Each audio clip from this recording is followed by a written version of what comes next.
Hey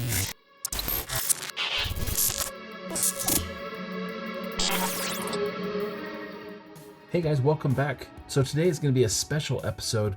We're going to be talking about Winchell's Donut House. This place was started in 1948 by Vern Winchell in Temple City, California. Verge originally wanted to open a burger shop, but someone beat him by opening one just across the street from where he was going to be opening. One unique thing about Winchell's Donuts was children could actually watch the donuts being made through the store window. Back in the 40s and 50s, that was a really cool concept. Very magical moment for kids, right? I always enjoyed as a kid being able to see these delectable treats being made. It was always one of my favorite things. By the late 1960s, the chain had grown to over 250 locations. Definitely had some really rapid growth, especially considering it just started in 1948. The chain also, later on, merged with the popular restaurant chain Denny's, and under this new merger, Winchell's and Denny's grew significantly. Winchell's grew to around 1,000 stores and even opened some in Japan, Korea, and Spain, and Winchell's revenue grew to around $200 million. So definitely had some massive growth. By the late 1980s, though, however, many locations started to close down due to unprofitability, and in 1989, an investment company bought them. The donut competition started to grow quite a bit, and Winchell's continued to struggle and eventually sold to a company called Yum Yum in 2004. And as of this episode, they currently have 170 locations today in 6 states in the United States, and also have some locations in Guam and the Mariana Islands. Definitely still have quite a few shops open. I grew up in Utah, as I've mentioned a few times on this show, and we had a Winchell's Donuts in the city that I grew up in, and I loved this place.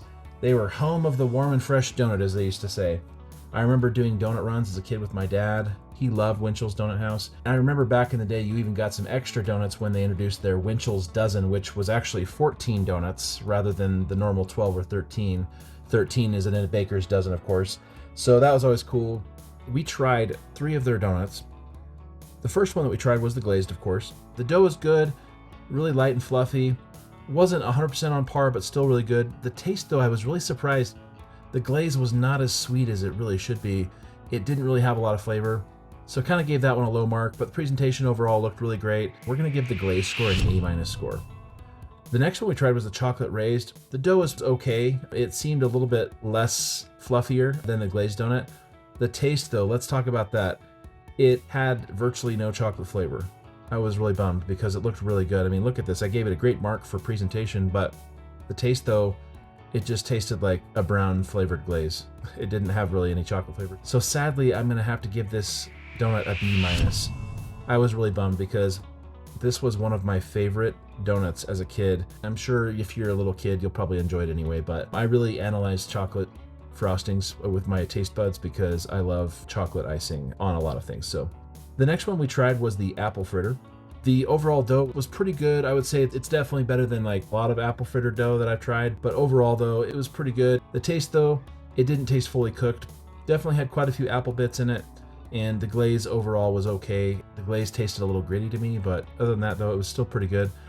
The presentation looked great. Still an overall okay apple fritter. Probably not one I'd order if I went into a Winchell's again. So overall score on this one's going to be a B+.